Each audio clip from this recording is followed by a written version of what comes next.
Et on est parti, petit clap pour le son pour synchroniser. J'espère que tu vas bien. Si tu as cliqué sur cette vidéo, c'est que tu t'intéresses aux réseaux sociaux, c'est que tu veux avoir de meilleures stats, que tu veux convertir de façon considérable sur les réseaux. Ne t'inquiète pas, pardon, on ne va encore rien éditer de cette vidéo, c'est du point A au point Z sans montage. Je vais tout te donner dans cette vidéo, pas besoin d'aller regarder des formations de 45 minutes, d'une heure, etc. Pas besoin d'acheter de livres, etc. Je vais tout te donner maintenant. Rapidement, qui je suis avant qu'on commence. Je m'appelle Lucas, ça fait 3 ans, même 4 d'ailleurs, que je suis dans la création de contenu. J'ai dû faire plus de 4500 vidéos sur le format short. J'en ai fait aussi énormément sur YouTube et j'accompagne des entrepreneurs dans leur développement de leur image de marque. Mais sans plus attendre, on est parti. Alors, l'objectif de cette masterclass, c'est qu'on va se poser plus de questions. La première, c'est est-ce qu'il faut avoir aujourd'hui plus de followers? Est-ce que c'est une bonne chose ou non? Alors, ma réponse, elle est très simple, non. Ce n'est pas une bonne chose, on va dire. Et ce n'est pas forcément la métrique que vous devez prendre en compte. La métrique que vous devez prendre en compte aujourd'hui, c'est est-ce que ces followers sont des followers qualifiés, ok? J'ai fait l'erreur pendant une année de faire des contenus très mainstream parce que je recherchais des vues et j'étais créateur de contenu, donc je travaillais pour les marques. Je peux vous dire que c'est une erreur. Ne faites pas la même erreur que moi, s'il vous plaît. Focalisez-vous sur votre avatar client, sur vraiment les personnes que vous souhaitez cibler. Ok? J'ai 128 000 abonnés sur Instagram, mais je les ai eu aussi grâce à des contenus très larges. Ok? Donc c'est quelque chose quand même de négatif, mais vous allez pouvoir voir, suivre mon aventure, que je vais totalement pivoter de stratégie, quitte à faire moins de vues, puisque l'idée est de cibler des gens plus enclins à liker mes publications, à venir sur mes masterclass gratuites, etc. Et pourquoi pas plus tard à prendre des accompagnements. Mais l'objectif n'est pas là. L'objectif, c'est full valeur ajoutée, c'est d'écouter cette masterclass gratuite. Il y a aussi quelque chose que j'ai appris récemment en regardant beaucoup de contenu US, c'est que c'est très difficile de pouvoir faire le pont entre les gens qui vont regarder des short forms, donc c'est-à-dire des TikTok, des Instagram réels, des YouTube shorts et les longues formes. C'est très dur de prendre cette audience-là et de la ramener sur YouTube. Parce que les gens qui kiffent comme moi regarder des vidéos longues sur YouTube, eh ben, je vais continuer à regarder des vidéos longues. Par contre, le short format, je kiffe pas trop le regarder. Je vais uniquement le regarder 15 à 20 minutes par jour pour avoir des idées de contenu. Et après, je dégage. Donc au final, les gens qui regardent beaucoup de short form, bah, ils vont regarder beaucoup d'autres short form et les personnes qui regardent les longs formats vont regarder d'autres longs formats. Okay? Donc c'est pour ça que vous devez nourrir votre communauté avec différents types de formats et comprendre aussi quel type de format fonctionne le mieux. Si vous voyez que vous avez des tonnes et des tonnes de résultats en format short, bah vous devez continuer le format short. Après, le truc, c'est que le format long, dans le temps, c'est toujours préférable puisque ça reste sur YouTube. On a une digestion, on va dire, des short forms très très rapide vs YouTube. On se souvient beaucoup plus facilement, et je suis sûr, vous me le direz dans les commentaires, d'une vidéo YouTube qu'une vidéo TikTok réelle ou YouTube short. Ok ? Ensuite, on va parler de quelque chose qui est à la mode en ce moment et que vous devez utiliser, que j'ai utilisé. Ça m'a permis de faire des 200 mails juste en ayant fait un seul post.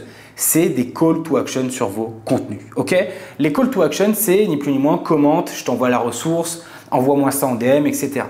Je vais poser quelques stratégies rien que pour vous. La première, vous pouvez utiliser l'outil que tout le monde connaît, tout le monde utilise. Si tu ne le connais pas encore, c'est pas grave, ne t'inquiète pas. Tu vas pouvoir le découvrir. Il y a 14 jours offerts. Je t'ai mis d'ailleurs le lien dans la vidéo, dans la description de cette vidéo. Ok? ManyChat, c'est un outil qui va te permettre tout simplement d'automatiser tes commentaires et tes DM. Ok? Je vais faire une vidéo, tu vas faire une vidéo, tu vas dire écoute, à la fin de la vidéo, j'ai fait un guide, si tu le veux, tu commentes guide et je te l'envoie en DM. Eh bien, ManyChat te permet d'automatiser tout ça. Ok?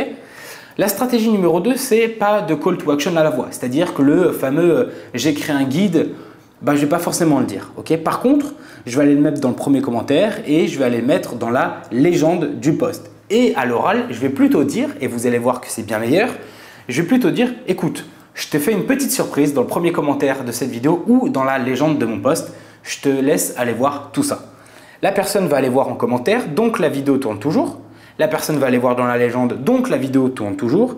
Et ça, c'est bénéfique pour l'algorithme puisque ça prouve que la personne a fait repeat sur votre vidéo et qu'elle plaît. Donc automatiquement pour l'algorithme, ça va un peu plus pousser. Même si effectivement, l'afflux de commentaires, si tu dis commente guide dans les commentaires et je t'envoie ça, peut aussi permettre une découvrabilité bien plus supérieure que la moyenne de tes contenus. Ce qui est logique. Tu as plus de commentaires, automatiquement l'algo va se dire ok, bon, c'est que ça doit plaire, je pousse un petit peu plus. Ok ? Concernant les stories, tu peux aussi faire des call to action en story. 1 à 2 par semaine, je te conseille. Pas plus parce que, de mon avis, ça peut vite saouler les gens si ce n'est pas bien ciblé encore une fois. Ok, et on verra après, je vais te l'expliquer pourquoi. Et bien sûr en publicité, donc ads, là c'est full CTA, évidemment, c'est full call to action. Tu demandes à des gens d'aller rejoindre des masterclass, d'aller télécharger ça, ça et ça. C'est le but des publicités. Ok. Sur les longs formats, donc sur les vidéos YouTube, je te conseille vraiment de le faire. Ok. Une stratégie lead magnet peut être performante. Encore faut-il bien cibler son avatar client. Ok. La seule problématique, si tu cibles pas du tout en termes de lead magnet, c'est la suivante.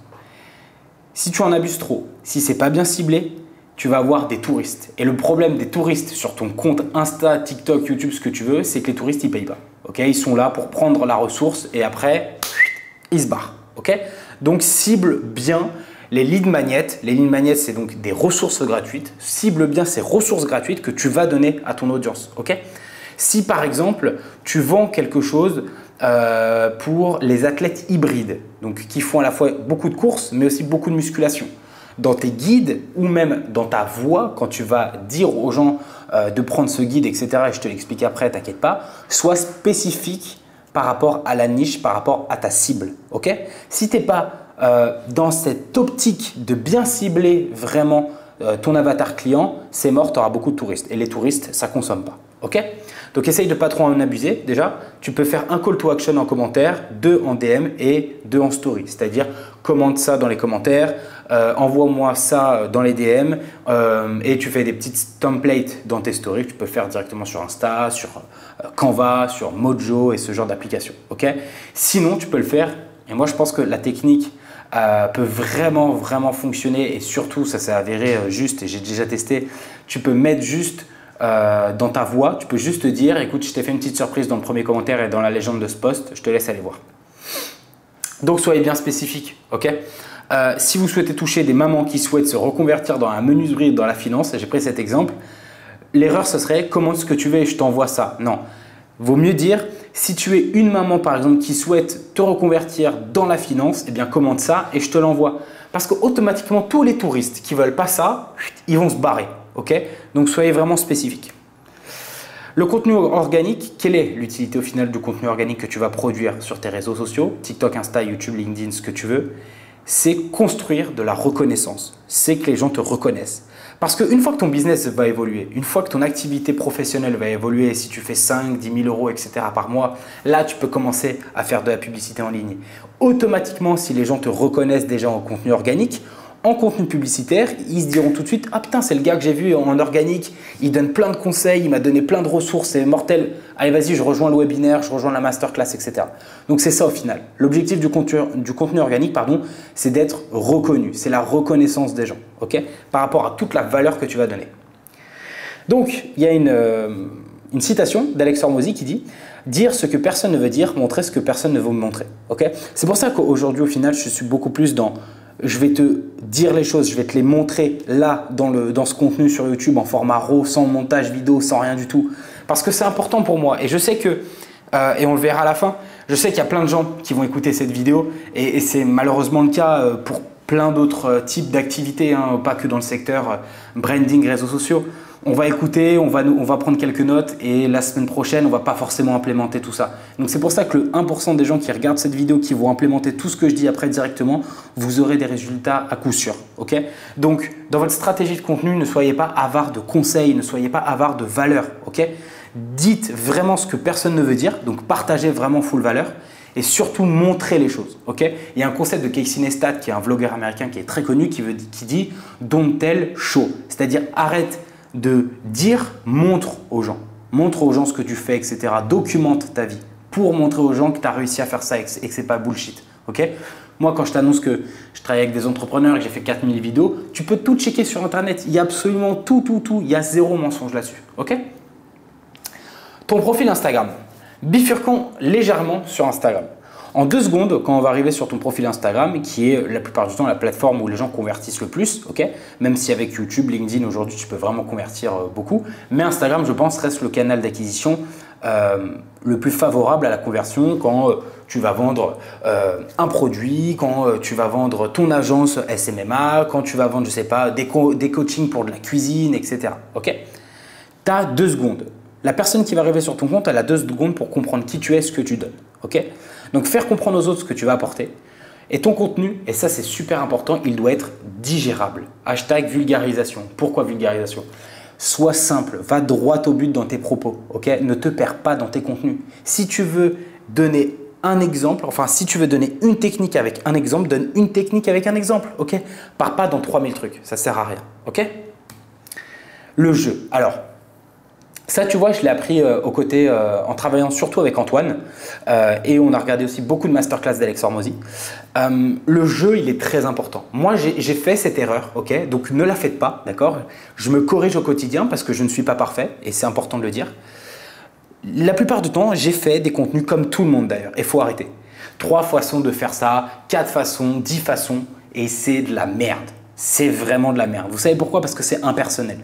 Il est préférable de dire j'ai fait ça, donc ça n'a pas marché, donc ça a marché, etc. Comme je suis en train de vous le dire, ok? Donc là, je pourrais vous dire, moi j'ai testé ça, c'était nul au final parce que c'est monsieur, madame, tout le monde qui peuvent faire ce contenu. Par contre, si je vous dis dans mon contenu, j'ai utilisé ces 3 choses-là et j'ai eu ces résultats-là, bam, bam, bam, je le montre, personne d'autre pourra faire ce contenu parce que c'est mon expérience personnelle, c'est moi. Donc, ne faites pas l'erreur dans vos contenus, ok? Toujours ramener à votre personne, ok? Ça peut paraître égoïste, mais ça ne l'est pas. Les gens vont vous faire confiance parce que vous avez implémenté ça, vous avez fait ces erreurs-là, vous avez gagné temps, etc., ok? Et pas parce que vous avez trouvé 3 techniques miracles pour avoir plus de vues sur Instagram, 3 techniques miracles, pardon, pour avoir plus de vues. Non, non, on veut connaître cette technique. Je l'ai implémenté sur mon profil, j'ai eu ça comme résultat. Toi aussi, tu peux faire la même chose, ok? Et ensuite, les lives. Alors, les lives, c'est quelque chose qui est sous-coté. Et moi, le premier, j'ai fait cette erreur. Il y a plein de solopreneurs qui font, des créateurs qui font cette erreur-là. Les lives, quand tu veux vendre quelque chose, quand tu veux aider les gens, c'est super utile, ok? Moi, ce que je te conseille de faire, c'est, et c'est quelque chose qui fonctionne. Plus tu donnes des conseils, plus ça fonctionne. Le tout premier live que j'ai fait sur Instagram, je l'ai fait avec Guillaume Moubèche, CEO de Lemlist. Okay, il est très connu. Il a même travaillé notamment avec Iman Gadzhi. Il est passé dans le podcast sans permission. J'ai eu la chance de le re-rencontrer sur Paris. C'est un mec super smart. Et dans ce live-là, on donnait des conseils sur la création de contenu en direct aux gens. Il posait des questions. Et cette valeur a fait que le nombre de vues sur le live a augmenté. Okay, donc, demande aux gens directement quand tu veux les aider sur les réseaux sociaux et notamment sur Instagram, TikTok, etc. de t'envoyer en DM leurs questions pour ensuite que toi, tu puisses y répondre directement dans le live. Donc, c'est très facile d'utilisation. Tu mets ton téléphone en face de toi, tu mets ton ordinateur, tu es connecté à Instagram et hop, tu reçois les demandes, tu lis et tu expliques. Pourquoi faire ça au lieu de demander de poser des questions dans le live? Parce que tu gardes une trace écrite sur ton ordinateur, ce qui te permettra après d'aller leur envoyer un petit message. Merci pour ta question. Écoute, j'ai créé cette masterclass gratuite. Si tu veux en savoir plus, je peux t'envoyer le lien, etc. Et plus tard, si tu veux leur vendre quelque chose, eh bien, c'est beaucoup plus facile parce que tu as pris du temps pour eux. Tu leur as donné de la valeur, etc. Ils te font confiance. Donc, c'est peut-être plus facile pour toi de les convertir après. OK ? Le recyclage. On va parler du recyclage rapidement. Si tu souhaites recycler du contenu sur les réseaux sociaux, c'est une très bonne technique. Okay, moi, le premier, sur TikTok, j'ai recyclé 3 fois le même contenu où je présentais une habitation à Dubaï pour un loyer de 1 200 € par mois. C'était fait à l'iPhone. Les sous-titres étaient dégueulasses. Et je pardonne vraiment ma communauté là-dessus. C'était vraiment immonde. J'étais aux prémices du montage sur Premiere Pro. Je testais les sous-titres. C'était vraiment immonde. J'ai honte. Mais ce contenu a fait 1,3 million, 700 000, puis après 250 000 sur TikTok. Okay, c'est la même chose sur Instagram. Tu peux republier, mais attention. Sur Instagram, je te conseille d'attendre un mois et demi avant de pouvoir republier. Ou à la rigueur, une idée qui a très bien marché, essaye de la réécrire et de la reproduire, okay, de façon différente, avec des angles différents, etc. Sur YouTube, c'est quasiment impossible puisque les vidéos restent dans le temps. Tu peux peut-être, une fois que tu as fait 3 techniques que j'ai utilisées pour mon compte Instagram, peut-être tu fais 4 techniques que j'ai utilisées pour mon compte Instagram et dans les 4, tu peux mettre peut-être une ancienne, tu vois, entre guillemets, parce que ça fait longtemps que tu as fait la vidéo, mais tu en mets 3 nouvelles. Sur YouTube, c'est quasiment impossible de faire ça. Sur TikTok et Twitter, c'est très facile parce que les gens consomment énormément de contenu. Sur Twitter, c'est la plateforme la plus rapide de consommation et c'est celle où tu peux recycler à mort. Okay, mais tout ça, ça va dépendre d'une seule chose, c'est ta croissance. Si as du mal à croître sur les réseaux sociaux, bah fais très attention parce que les gens vont quand même regarder ce que tu produis, ce que tu as produit peut-être la semaine dernière, etc. Si tu as une superbe croissance, et je suis sûr que ça va arriver, ok, bah là c'est plus facile pour toi de recycler puisque les gens automatiquement, si tu produis plus, si tu gagnes plus d'abonnés, les nouveaux abonnés, eux, ils n'auront jamais vu ce que tu as produit il y a 2 semaines, il y a 3 semaines, il y a 1 mois, donc tu pourras réutiliser ça pour poster. Ok. Et ensuite, petite headline marketing que j'ai utilisé écouté dans un podcast de Gary Vee qui expliquait qu'au final, il y a plein d'entrepreneurs et d'amis à lui qui ont une stratégie marketing qui est too good to fail, c'est-à-dire je suis trop bon pour que ça échoue. Et en fait, c'est vers cette optique que vous devez créer du contenu. Je crée du contenu tellement bon, avec tellement de ressources, de valeurs, que je donne vraiment tous les secrets, que c'est impossible que ça échoue et que c'est impossible derrière que les gens me fassent confiance pour aller plus loin en termes d'accompagnement ou ce genre de choses, etc. Ok. Donc vraiment, toujours penser, ok, comment le contenu que je vais faire, il va être si bon que les gens ils vont être limite obligés de le partager. Ok. Et une fois que tu as un partage, là, c'est plus facile après d'avoir de la découvrabilité. Okay. On finit ensemble par une petite citation d'Alex Hormozy qui dit « Give away your secret because only 1% of people are willing to implement it themselves. » So, donnez vos secrets parce que seulement 1% des gens sont prêts à les mettre en œuvre eux-mêmes. Then sell to the people who would rather pay for the implementation. Donc, vendez ensuite à ceux qui préfèrent payer pour la mise en œuvre, ok? Because most of people need help. Parce que la plupart des gens ont besoin d'aide, ok? Donc, la plupart du temps, donnez absolument tout. Et ça, je suis vraiment d'accord avec lui. Automatiquement, les gens reviendront vers vous pour avoir l'implémentation. C'est que, ok, exemple, excusez-moi, je prends l'exemple de moi, excusez-moi. Ok Lucas, tu donnes tellement de valeur, etc. que vas-y, je veux qu'on bosse ensemble, dis-moi combien c'est, je te paye et on implémente tout ça, etc. Ça, c'est le meilleur feedback que tu peux avoir et que vous allez avoir si vraiment vous fonctionnez comme ça. Donnez énormément, ne soyez pas avare, les gens reviendront toujours pour vous demander « Ok, je suis chaud de commencer avec toi, comment on implémente tout ça, comment on travaille ensemble. » Ok. Si vous voulez aller plus loin, j'ai un school qui est 100% gratuit. On arrive presque à 1000 membres. C'est juste incroyable. Merci la communauté. Merci la confiance. C'est le premier lien dans la description de cette vidéo. Okay. J'ai mis aussi le lien ManyChat dont je parlais tout à l'heure. Mais cliquez sur celui-ci. Je pourrais même vous le redonner en privé sur le school. L'idée de ce school est très simple. C'est que je donne énormément de ressources, de conseils sur la création de contenu et tout ça pour 0 €. Donc, cliquez sur le lien. C'est le premier lien dans la description de cette vidéo. J'espère que je vous ai aidé. Si j'ai pu aider ne serait-ce qu'une personne dans cette vidéo, la mission est accomplie. Encore une fois, prenez du plaisir. La création de contenu peut vraiment changer vos vies ou du moins vous apporter un complément de revenu ou une passion supplémentaire que vous n'avez peut-être pas encore. Voilà, j'avais un petit problème de temps et de conjugaison. Donc, encore une fois, voilà, prenez plaisir à créer du contenu parce que c'est que du kiff, mais ça peut rapporter gros. Ça peut vous rapporter, au-delà de l'argent, des connaissances et des skills qui seront peut-être plus tard monétisables pour vous. Prenez soin de vous, prenez soin de vos proches, c'est le plus important. C'était Lucas. Peace! Allez hop!